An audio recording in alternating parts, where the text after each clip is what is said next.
السلام علیکم، کیسے ہیں سب لوگ؟ امید کرتا ہوں کہ آپ سب خیریت سے ہوں گے۔ میرے پاس بہت سارے واٹس ایپ پہ میسیجز، ان باکس میں میسیجز اور کامنٹس باکس میں جو نا لوگ انگلش ایسے کے بارے میں پوچھتے ہیں کہ انگلش ایسے آپ سب لوگ جانتے ہیں کہ بڑا کروشل سا پیپر ہے، اس میں مارکس لینا بہت امپورٹنٹ ہوتا ہے اور بہت سارے لوگوں کے لیے، بلکہ 90% ابو لوگوں کے لیے اس کو پاس کرنا بڑا مشکل ہوتا ہے، آپ کو پتہ ہے۔ تو اب آج اس ویڈیو میں آپ لوگوں کو انگلش ایسے میں کم از کم 60+ مارکس لینے کا جو ہے نا فارمولہ بتانے لگا ہوں، ٹھیک ہے کہ اس فارمولے کو آپ نے جو ہے نا اپنے دل دماغ میں بٹھا لینا ہے۔ اس فارمولے کو جو میں ابھی آپ کو بتانے لگا ہوں کہ CSS میں 60+ مارکس کیسے آتے ہیں، جو کہ ہم نے لیے، ہم نے 60+ مارکس جو ہے نا وہ حاصل کیے CSS کے انگلش ایسے میں۔ سب سے پہلی جو بات ہے، لوگوں کو مشکل کہاں پہ آتی ہے؟ مشکل یہاں پہ آتی ہے کہ لوگوں کو ہیبٹ نہیں ہے لکھنے کی۔ جو انسان لکھنے کی ہیبٹ نہیں رکھتا، مجھے اب یہ بتائیں کہ وہ کیسے جو ہے نا وہ 3000 ورڈز کے اراؤنڈ جو ہے نا انگلش ایسے لکھ پائے گا؟ نہیں لکھ پائے گا۔ سب سے پہلی بات آپ نے یہ کرنی ہے کہ آپ نے اپنے اندر سے، اپنے ضمیر سے، اپنے دماغ سے، اپنے دل سے جو فیئر آف رائٹنگ ہے نا، اس کو نکالنا ہے۔ جو رائٹنگ فوبیا ہے نا، فوبیا آف رائٹنگ، اس کو آپ ختم کریں۔ سب سے پہلی بات، آپ تب تک انگلش ایسے کو اچھے مارکس میں پاس نہیں کر سکتے جب تک اپنے آپ سے آپ فیئر آف رائٹنگ کو دور نہیں کرتے، ٹھیک ہو کہ بات؟ آپ نے کرنا کیا ہے اس کو دور کرنے کے لیے؟ ڈیلی آپ کوئی بھی ٹاپک، آپ جو CSS کے اسٹوڈنٹس ہوتے ہیں وہ ڈیلی نیوز پیپرز، میگزینز اور دوسرے سبجیکٹس کو آپشنل ہیں یا کمپلسری ہیں، ان کو تو ٹچ کر رہے ہوتے ہیں، ان کو پڑھ رہے ہوتے ہیں۔ آپ نے جو بھی ٹاپک پڑھا ہے دن میں یا کسی بھی، اس کو آپ لکھ لیں۔ آپ ذرا اس کو رائٹنگ سپیڈ اپنا جو ہے نا وہ ڈیولپ کرنے کی ٹرائی کریں۔ آپ آہستہ آہستہ کیا ہوگا کہ آپ کا جو لکھنے کا خوف ہے نا وہ آپ کے دل سے ختم ہو جائے گا۔ ایک بات ہوگی۔ دوسری بات یہ تو تھی کہ آپ نے لکھنا سٹارٹ کرنا ہے۔ جب آپ نے لکھنا سٹارٹ کرنا ہے تو انگلش ایسے اٹمپٹ کیسے کرنا ہے یہ میں آپ کو بتاؤں۔ آپ نے جو ہے نا بہت اچھے طریقے سے پاسٹ پیپرز کو سجیسٹ کیا ہوگا، دیکھا ہوگا کہ بھئی پاسٹ پیپرز کے اندر انگلش ایسے جو ہے ایسے کے ٹاپکس وہ کس ٹائپ کے آتے ہیں۔ وہ 3 ٹائپس کے ایسیز ہوتے ہیں۔ 90% ابو 3 ٹائپس کے ایسیز ہوتے ہیں۔ کیا وہ ہوتے ہیں؟ ایشو بیس ایسیز، ایشو بیس۔ اب ایشوز کے اندر فردر 2 کیٹیگریز ہیں، ڈومیسٹک ایشوز، دوسرے انٹرنیشنل ایشوز۔ یہ 2 ٹائپس کے ایسے آ گئے، ڈومیسٹک ایشوز اور انٹرنیشنل ایشوز۔ تیسری کون سی ٹائپ؟ وہ ہوتا ہے لٹریچر کے جو ہے نا وہ اکارڈنگلی ایسیز ہوتے ہیں۔ کوئی بھی آپ نے انگلش لٹریچر میں ماسٹرز کیا ہوا ہے، ماسٹرز انگلش جو ہے نا وہ لٹریچر میں، تو کوئی ادھر سے کوئی کوٹیشن یا کچھ ایسی جو ہے نا وہ چیز دے دیتا ہے، اس کے بارے میں پوچھ لیتا ہے۔ یہ 3 ٹائپس کے آپ ایسیز آتے ہیں، انگلش ایسیز۔ اب جو ڈومیسٹک ایشوز کے جو ہے نا وہ ایسیز ہوتے ہیں، وہ آپ کرنٹ افیئرز میں بھی ڈومیسٹک ایشوز پڑھ رہے ہوتے ہیں۔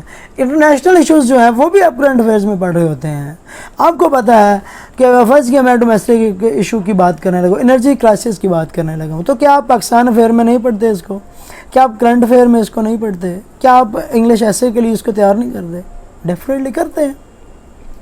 آپ نے فرض کیا کہ جو ہے نا وہ انرجی کرائسس کا ایسے آتا ہے، اس کو آپ نے لکھنا شروع کر دیا۔ اس کے اندر پھر آپ نے کیا کرنا ہے؟ کوئی نہ کوئی انرجی کرائسس کا کوئی ہسٹوریکل بیک گراؤنڈ تو مسٹ ہوتا ہے کہ بھئی اس سال اتنا ہمارا جو ہے نا شارٹ فال ہے، پچھلے سال یہ تھا، اس سے پچھلے سال جو ہے نا یہ شارٹ فال تھا۔ کچھ اسٹیٹسٹکس جو ہیں وہ تو مسٹ آپ کو پتہ ہونا چاہیے۔ انگلش ایسے لکھتے وقت آپ نے فرض کیا انرجی کرائسس کا آپ نے ایسے لکھنا شروع کیا، تو اس کو تھوڑا سا آپ انٹرو کے اندر جو ہے نا وہ ہلکا سے انٹروڈکشن دیا، تھیسس اسٹیٹمنٹ اس سے پہلے لکھی، پھر اس کے بعد کیا کیا، اس کا ہسٹوریکل پرسپیکٹو کے ساتھ اس کو ڈسکس ضرور کرنا ہے، ہسٹوریکل پرسپیکٹو کے ساتھ۔ ہسٹوریکل پرسپیکٹو آپ نے کیا، اس کے بعد کچھ آپ ساری کی ساری اس کی ہسٹری تو نہیں لکھنی، کرنٹ سچویشن پہ آ جائیں، آپ نے پھر کیا کرنا ہے, کرنٹ سچویشن اس کی جو ہے نا وہ ڈسکس کرنی ہے, ٹھیک ہے. اور اگر فرض کیا ایک اسٹیٹمنٹ آتی ہے کہ انرجی کرائسس پاکستان کی اکانومی کو جو ہے نا افیکٹ کر رہے ہیں, آر یو ایگری اور ناٹ, تو پھر آپ نے کیا کرنا ہے کہ یا تو آپ ایگری کریں گے یا آپ ڈس ایگری کریں گے, دیٹس آل. یہی بات ہے نا. سب سے پہلے اس کی ہسٹورک بیک گراؤنڈ دیا, اس کے بعد آپ نے کرنٹ سچویشن دی, پھر آپ نے ایگری یا ڈس ایگری کے بارے میں لکھنا کہ ہاں جی میں ایگری کرتا ہوں یا کرتی ہوں, یا میں ڈس ایگری کرتی ہوں یا کرتا ہوں. یا پھر آپ ماڈریٹ اپروچ بھی جو ہے نا اڈاپٹ کر سکتے ہیں, ماڈریٹ اپروچ لائک میں ڈس ایگری کرتی بھی ہوں نہیں بھی کرتی. یہ آپ نے پھر اپنے لاجکس کے ساتھ اس کو پروو کرنا ہے کہ آپ جو ہے نا وہ ڈس ایگری یا ایگری کر رہے ہو یا نہیں کر رہے ہو, یا پھر آپ ان بٹوین ہیں. اگر آپ ان بٹوین ہیں تو آپ نے لاجکس کے ساتھ جو ہے نا اس کو جو ہے نا پروو کرنا ہے. جب آپ نے ماڈریٹ یا لاجک اور یہ دوسرا ایگری ڈس ایگری کر لیا, پھر کیا کرنا ہے, انرجی کرائسس ہے لائک. میں آپ کو انرجی کرائسس بار بار کیوں بتا رہا ہوں کہ ایگزامپل کے ساتھ آپ اچھی طرح سمجھ آئیں گے. اس کے پھر کازز کیا ہیں, انرجی کرائسس کے کازز کیا ہیں, کہ کیا اس کی ریزنز ہیں, کیا. اب بعض ٹائم کیا ہوتا ہے کہ انرجی کرائسس کی ڈائریکٹ وہ کازز پوچھ لیتا ہے, آسکڈ ہوتی ہیں کیا کہتے ہیں انگلش ایسے کے ٹاپک کے اندر انہیں پوچھا ہوتا ہے کہ بھئی اس کی کازز کیا, پھر آپ نے کازز بھی لکھنی ہے. اب ایسا کیسے ہو سکتا ہے کہ کازز تو ہیں پھر اس کا امپیکٹ نہ کہیں پڑے, ایکشن تو ہے اس کا ریئیکشن نہ ہو, پھر ریئیکشن کے طور پہ کیا ہوتا ہے اس کے امپیکٹس ہوتے ہیں. آپ نے پھر انرجی کرائسس کے امپیکٹس لکھنے ہیں. جب آپ نے امپیکٹس لکھ لیے, اس کے بعد کیا ہوتا ہے کہ انرجی کرائسس کو ختم کرنے کے لیے کون سے سٹیپ لیے گئے ہیں آج تک, steps have been taken by the governments, by the previous governments, یہ آپ نے مینشن کرنے ہوتے ہیں. پچھلی گورنمنٹس کے یا پچھلے 8 سے 10 سالوں کے آپ نے جو ہے نا وہ تھوڑی سی ہسٹری بتانی ہوتی ہے.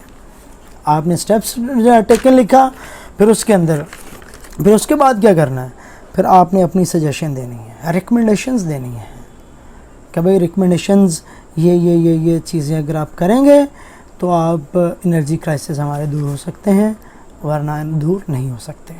آپ پھر کیا ہوتا ہے, یہ جو ہماری ریکمنڈیشنز ہوتی ہیں یہ پھر کچھ تو مائکرو لیول پہ ہوتی ہیں, کچھ میکرو لیول پہ ہوتی ہیں, کچھ شارٹ ٹرم کے لیے ہوتی ہیں, کچھ لانگ ٹرم کے لیے ہوتی ہیں. آپ نے ساری کی ساری جو ہے نا ریکمنڈیشنز ادھر مینشن کرنی ہیں, اینڈ پہ کنکلوژن دینا ہوتا ہے آپ نے.